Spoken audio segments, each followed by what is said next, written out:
Bonjour et bienvenue à ma chaîne. J'espère que vous allez très bien. Moi, je me porte à merveille par la grâce de Dieu. Alors aujourd'hui, je viens avec un nouveau sujet, les taches blanches sur la peau. Voilà, je vais vous apporter une solution. C'est vrai que ça dépendra de votre type de peau et on va un peu parler de pourquoi est-ce que nous avons ces taches blanches sur la peau. Déjà, il faut savoir que ce qui cause les taches blanches, vous voyez un peu les petites taches de vitiligo qu'on trouve sur la peau à cause peut-être des mauvais produits. Le plus souvent, c'est à cause des mauvais produits. Tout le monde le sait. Voilà, on va parler de ça aujourd'hui. Et si vous avez ça, on va trouver une solution. Vous aurez juste besoin d'une seule huile. Aujourd'hui, ce sera une seule huile que vous allez mettre sur cette tache-là. Commençons d'abord par le lait.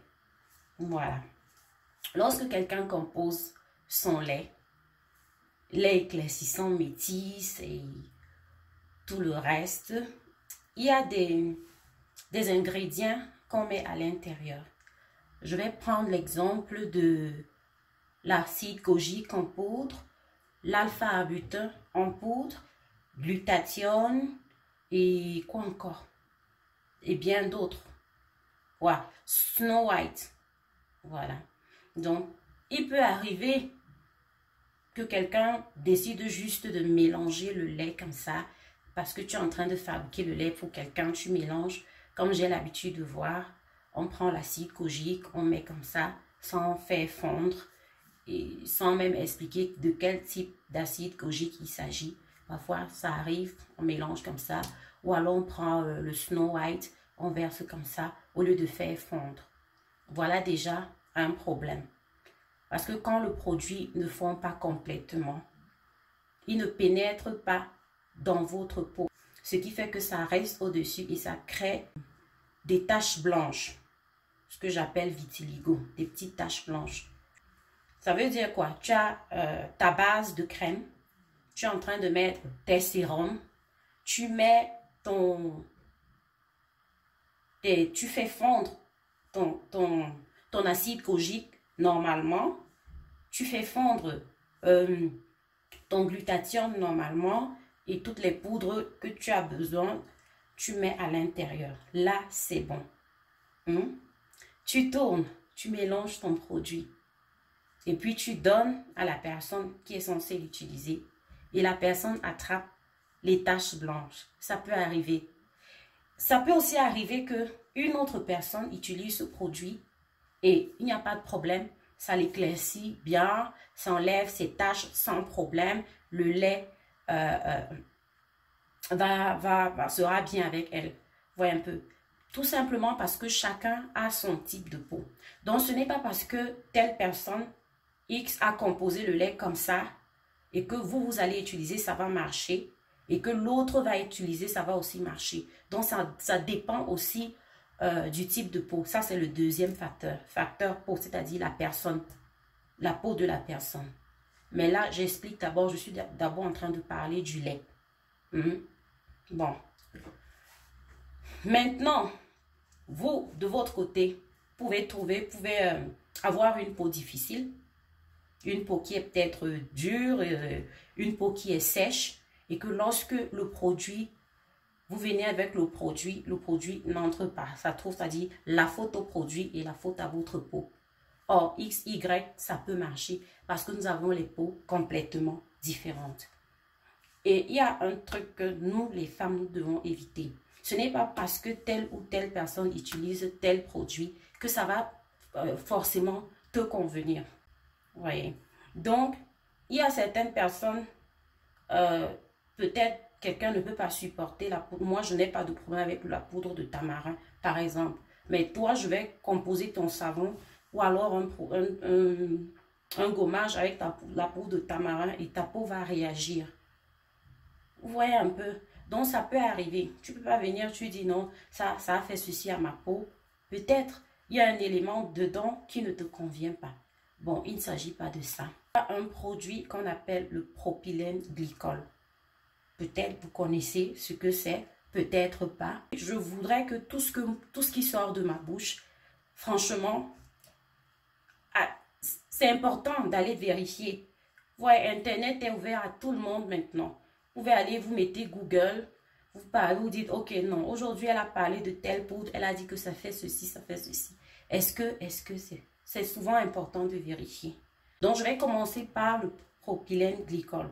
C'est un élément, c'est comme une huile, c'est un peu comme une glycérine. Lorsque vous composez vos laits et que vous ne mettez pas le propylène glycol dans votre lait, vous risquez d'avoir ces taches blanches-là. Vous comprenez? Tout simplement parce que les produits qui sont à l'intérieur de votre lait ne pénètrent pas dans votre épiderme, restent à la surface. Et c'est ça qui crée des taches blanches, autant pour moi. Donc, le propylène glycol, son rôle, c'est quoi? Son rôle dans le lait, c'est de permettre aux agents actifs que vous avez déjà mis dans le lait, c'est-à-dire ça permet aux agents actifs de pénétrer l'épiderme. Au lieu maintenant que les agents restent au-dessus de votre épiderme, ne pénètrent pas, le propylène qui est déjà à l'intérieur va faciliter la pénétration des agents actifs et ça va travailler et vous n'aurez pas de taches blanches. C'est pour cela que moi je dis souvent si vous avez commandé un lait quelque part et que vous avez ces taches, je soupçonne que cette personne n'a pas utilisé le propylène pour permettre aux éléments actifs qui se retrouvent dans le lait de pénétrer votre peau. C'est un peu ça le problème. Donc, je vais vous montrer la photo à gauche ou à droite du propylène. J'ai commandé ça, mais malheureusement, c'est pas encore arrivé. Je ne sais pas pourquoi. Donc, je me suis dit, bon, je vais juste montrer la photo.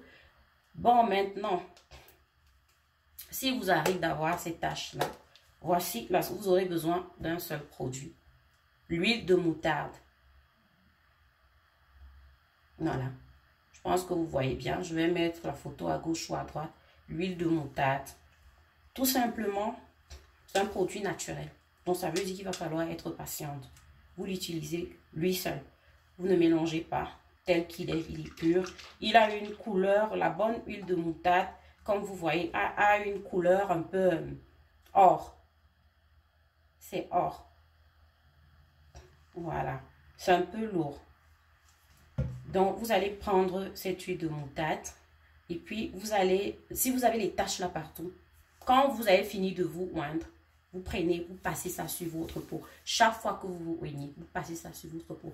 Mais si c'est un peu séparé là, les taches blanches sont séparées, vous prenez tout simplement et puis sur votre paume sur la partie charnue de vos doigts et puis vous massez, vous faites ça chaque jour.